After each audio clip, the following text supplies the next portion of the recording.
So in this short video I'm just going to show you how to make a form using HTML and then style it using CSS so that people can contact you on your website.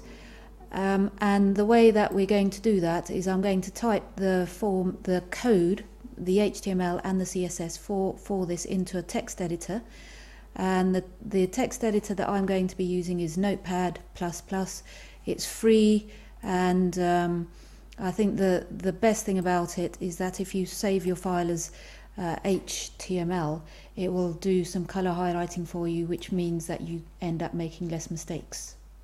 So I'm going to start up my text editor. So if you don't have Notepad++, you can use Notepad, but you just need to be aware that you need to make sure that your opening and closing tags are done correctly. So the first thing that we need on here is just the closing and the opening and closing tags to say that it's an HTML page. So apologies for my extremely loud keyboard, but the one on my computer is broken. So there's my opening tag for HTML and closing tag for HTML. And I'm just going to do a save as, so file save as. For this purpose I'm just going to put it on desktop, and then from this long list of files that you can save it as, this is going to be an HTML file, and so I'm just going to delete this, call it something meaningful, contact form.html, and then just save. And so that's that bit done. And then in our tags we also need a body tag, so let's put those in. So opening and closing tags for these, as you can see, when you've got them matching, it highlights it just so that you can see that that's being done properly. And so within the body is all the code that we're going to type. So the first thing that we're going to put into body is just a heading. So I'm just going to use the heading 1 tag, and I'm going to close the heading 1 tag here. And inside the 2 tags, I'm just going to put in a message, please use form to contact us. Just sort out my spelling mistake. And then just save this, and just let's make sure that this is working. So I'm going to go and find the file on my desktop. So if I just minimize the 2 windows, here's my contact form on the desktop, this file here. So I'm just going to open with, so you can just probably double click it, but I'm just going to open it in Internet Explorer. And so that's what our form looks like, our page looks like at the moment. So underneath that we're just going to add the tags for form, and those are just going to be straightforward or as simple as we can make them, and I'll just explain what each one is. So let's go back to our notepad here, and we're putting in a form. So you can leave a couple of lines. These lines won't show up on the HTML page, and this is just so that we can say, okay, within this area we're putting in a form, and we need an opening and closing tag for each one of these, and then we're going to put in the elements of the form. So we need a label. We need a few labels actually, so let's just spell that correctly. So I need a label and I need an end label. So sometimes it's good practice just to put in the opening and closing tags. And for the form, this label is just going to say name. And then after that, I need to have a space where somebody's going to type in their name. So for this, I need an input tag. And the way we put this in is we just say input, and we have to tell it what type it is. And the type goes inside double quotes. And so inside double quotes, this is just going to be text that somebody's going to type in. So I'll put the double quotes in first to try and minimize the mistakes that we make or could make. And I'm going to give this an ID, and then we're just going to call this name. So in case we ever need to refer to this, we can just refer to this as name and style it that way. And now to close this particular tag, I'm just going to do a shorthand version of closing it. So let's just save this, and now in Internet Explorer I just need to refresh this, and there you can see that I've got form, the heading coming up at the top, and then I've got name and the input field, and that's just from this text that I've got here.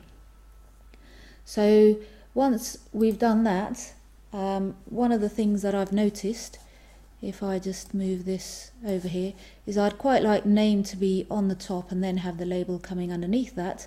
And to achieve that, after our first label, I'm just going to put the word, the tag BR, which just stands for break, and that just means move down a line. So as you can see, even though we've got these blank lines here, they don't show anywhere here at all. So this is a quick way of doing it. I can save this, and then I can just refresh here and see the changes that have been made. So just putting in these two break tags here, which don't need they're called void elements, but they don't need an opening and closing tag like everything else does, like HTML and the body tags here and the heading tag here. And this break is basically making sure that this part of the form comes underneath that. So there's two more things that we need to add to this. One of them is exactly like this one, but it's going to ask for an email address. So I'm just going to right click, copy that, and then I'm going to paste this. Maybe I'll leave a line just for myself so that I can see where I've put this, paste this, and now I can change this. This isn't going to say name, this is going to say email, and the ID also, I'm just going to use lowercase for this, and I'm just going to call that email too. So let's save and refresh, and we should see email coming up. And one last thing is just to remind ourselves of what the other form looked like. So if I just have a quick, I've got two tabs open here. This is the form that we're working on, and this is what we want it to look like. So this area here for a comment, we need to put in, and the way we're going to do that, again, let's just get this up. This has got a slightly different tag that we need. It still needs a label, so we can copy this because it works, and paste it. So that goes in there. The label for this is just comment or query, so let's just type that in. And then the box that somebody types into, that's called a text area. And the way we have to put that in is we need a text area tag, like so, and we need to close this text area tag too. So that's the / in front of text area just says let's close this tag. So we close the two tags, and inside this bracket for the first text area, I need to tell it how big I want the text area to be. So I'm just going to say rows equals, so let's just have 3 rows, and we have to put that in double quotes. So I'll put my double quotes in first so I don't forget, and then I can tell it how many columns, which is how wide it's going to be. Again, I'll put the double quotes in, and we just use cols as a shortcut for that, and I'm just going to type in let's have 15. Again, let's save this and refresh now on Internet Explorer. So we've got 3 elements, and the last element that we need is the submit button. So again, I'm just going to leave a line, and this is just really for our benefit. It doesn't show up anywhere else. And this is going to be a submit button, which is going to look like this tag here. So I'm just going to do a copy of this and then just paste it here so that we can do make just changes to that, because once we've got tags working, there's no point getting things wrong by having to retype them. So the type is going to be a submit button for this input. The value we're going to give it is also going to equal, in double quotes, we're going to call that submit also, and just make sure that that sits in double quotes. Let's leave a space here, and then we just need to give it a name. And so I don't need this ID equals email. I'm just going to change this to name equals submit. And you should recognize that the break at the end leaves a blank line. Now we don't need a blank line after the last submit, so we can take that out. And just here, it would be good after the text area to have a blank line. You can always just keep, every time you make a change or add a tag, refresh to see what's going on. So there we have our form. And next what we're going to do is we're going to style it so it looks a bit more like this, and that's just the basic elements.